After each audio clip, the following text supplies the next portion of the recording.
الرحيم. اللهم صل وسلم وبارك على سيدنا محمد. اعزائي جميع متابعين قناتكم ارانب الخير في كل بيت، معكم النهارده ان شاء الله فيديو جديد جميل، تابعوه للنهايه ان شاء الله. فيديو النهارده هنتكلم فيه عن الفطام والصيف. تعالوا كده نتكلم مع بعض ونشوف ايه اهم حاجه. كل سنه وانتم طيبين. الاول انا بقالي فتره ما عملتش فيديوهات، كنت والله لما رجعت من السفر قبل العيد كده، قبل العيد الكبير يعني، كنت خدت فتره تعب كده فما كنتش بعمل فيديوهات. فالحمد لله ربنا يعافي الجميع يا رب. هنتكلم النهارده عن الفطام، ازاي نتعامل معاه في الصيف. الفطام لازم لو انا بربي في سلكات لازم الاعداد تكون قليله في العين، ده اساسي. طيب انا الجو حر عندي ومش قادره اتعامل مع الارانب، والارانب الجو حر والارنب بينهك كتير، لازم التغطيس، لازم اغطس لو كل يوم مره. مش بلاش دايزانون كل يوم.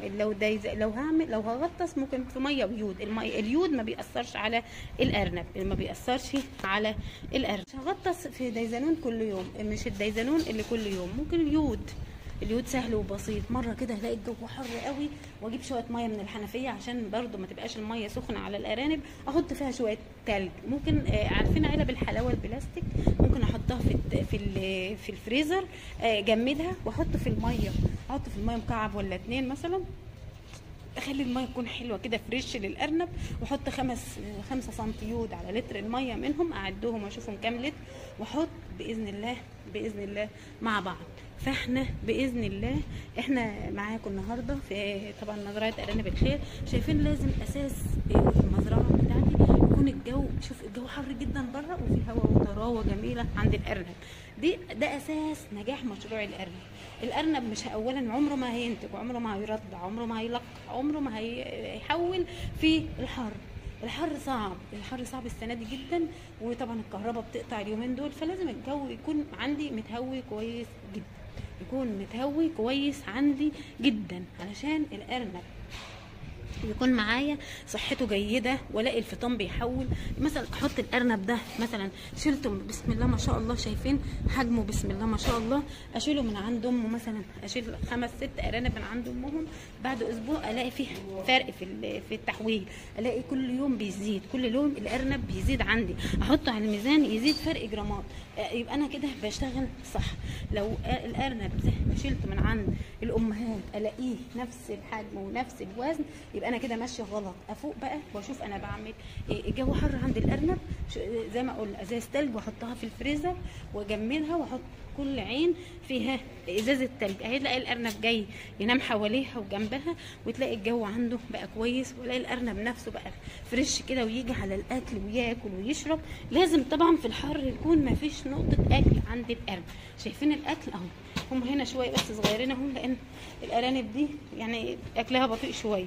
شايفين اغلب الارانب الفطام دلوقتي في الحر ده مفيش نقطه اكل عند الارنب. الميه اساسي، لازم الميه تكون اساسي موجوده عند الارنب، لازم تكون موجوده، المكان تكون نظيفه وموجوده، وتكون ساقعه، ما تكونش سخنه، ما اجيبهاش من الحنفيه سخنه واديها للارنب. انا اقيس على نفسي في الحر، اقدر اشرب ميه ساقعه تلج جامد، ولا اقدر اشرب ميه سخنه، ولا كده ولا كده. اقيس على نفسي اللي انا اقدر اشربه واقدر اعمله مع الارنب. لو هو يقدر يشرب ميه سخنه من الحنفيه اديله، لو هو يقدر يشرب ميه ساقعه تلج خالص اديله، بس ما ينفعش.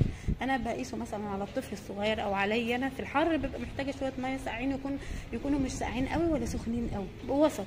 ما ينزلوش مثلا يهروا لي بطني، يعملوا لي صدري، يبهدلوني ويجيبوا لي التهاب رئوي او يجيبوا لي برد او يتعبوني، وما يبقوش سخنين في نفس الوقت يهروا لي بطني. انا بطني سخنه اساسا، احط ميه سخنه كمان؟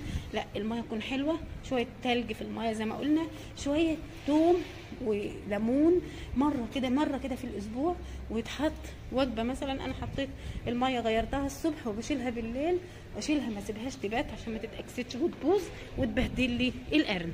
يبقى انا كده حاجات كتيره وسهله وبسيطه. لو انا المكان عندي حر ومش نافع، مثلا التهويه بتاعتي مش جيده والفتحات بتاعتي قليله، لازم اجيب خالة تبريد وشفاط. ما اضحكش على الارنب او اجيب حاجه احط فيها فلوس وابهدلها معايا.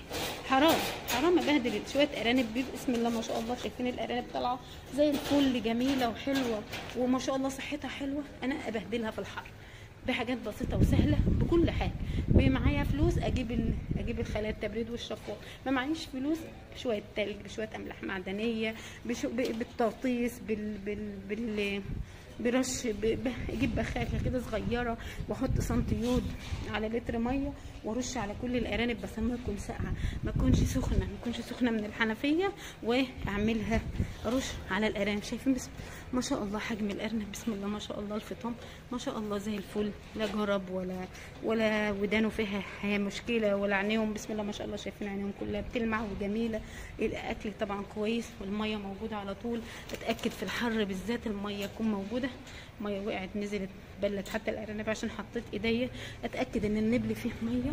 النبل لازم على طول ابص عليه، ممكن في نبل مسدود، فيه جلده مش نافعه، ده حاجات سهله وبسيطه وسريعه كده. ابص كده الاكل ما يبقاش في اكل قدام الفطام في الحر، لازم الاكل على المغرب، قبل المغرب يكون احنا عارفين الارانب وحاطين لهم الاكل بتاعهم، حاطين لهم الوجبه بتاعتهم، ونسيبهم طول الليل بقى بياكلوا بيشربوا، في نور، في كهرباء ماشي، ما فيش كهرباء لما يبدا النهار يطلع هيبداوا ياكلوا ويتعاملوا مع الاكل. بس طول ما فيه جو حر ما ينفعش ان انا احط اكل للارانب، اجهاد حراري بقى وبهدله للارنب، كبير او صغير. ابص على الارنب كده كل يوم، امسكه كده اشوف عينيه، اشوف جسمه، اشوفه بدا يكبر معايا، احطه على الميزان، اشوف العلف اللي انا جاي وبستعمله معايا كويس ولا لا، حلو بدي انتاج ولا لا، الام بترضع ولا لا، الذكر بيلقح ولا لا، الفطام بيحول ولا لا، الزبل بتاعهم فيه اسهال ولا لا. دي حاجات كلها ببص عليها كل يوم مع التنظيم للارانب. ببص على الحاجات دي كلها، حاجات اساسيه، حاجات سهله، حاجات بسيطه. بعد كده بتفرق معايا كتير قوي في التحويل وفي الشغل بتاع الارنب. لو عملنا اللي انا بقول عليه ده، خطوات سهله وبسيطه وبحاجات بسيطه، ما بتكلفنيش حاجه، ما بتكلفنيش فلوس كتير ولا حاجه. لو انا امكانياتي بسيطه بشتغل، لو انا امكانياتي كتيره برضو بشتغل. يعني في كلتا الحالتين هنشتغل وهنكسب وهنبقى مزاجنا حلو باذن الله مع الارانب. تربيه الارانب ممتعه، تربيه الارانب جميله. ام واحده بتجيب لي 7 8، بتجيب لي عدد كويس. الشطاره ان انا اطلعهم، الشطاره ان انا احافظ عليهم، الشطاره ان انا اخليهم يكبروا معايا ويبقى العين كده مليانه كده بالام. ما اعرفش الام من الخلفات، ما اعرفش الام اهي، شايفين الام اهي مع الخلفات بتاعي ولادها، انا مش عارفاها منهم، هي نايمه في وسطهم مفكراها ارنب تبعهم عادي، ما فيش اي مشكله. ايه الام جسمها قليل جدا، معاها شايفين الام عامله ازاي، صغيره جدا ومعاها 5 قد ايه اكبر منها وحجمهم اكبر منها. شايفين بسم الله ما شاء الله، ربنا يزيد ويبارك.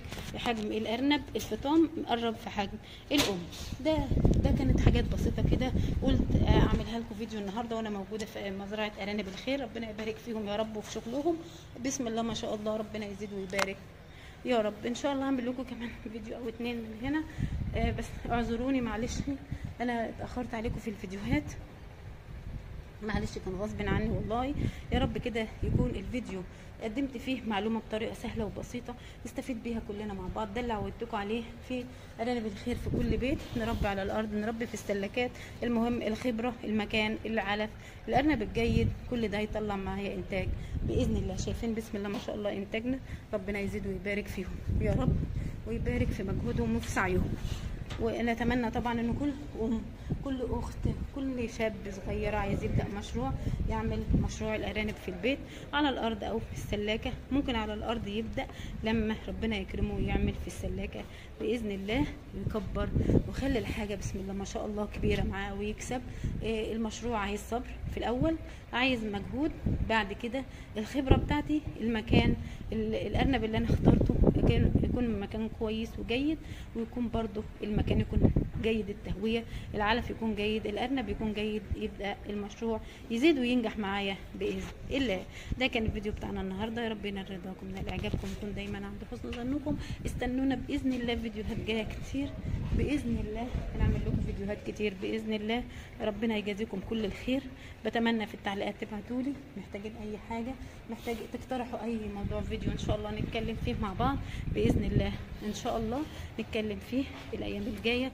ربنا يجازيكم كل الخير، واتمنى ان الفيديو ينال رضاكم ونال اعجابكم، واكون قدمت لكم المعلومه بطريقه سهله بسيطه مفيده نستفيد بيها كلنا مع بعض، زي ما عودتكم في ارانب الخير في كل بيت. والسلام عليكم ورحمه الله وبركاته.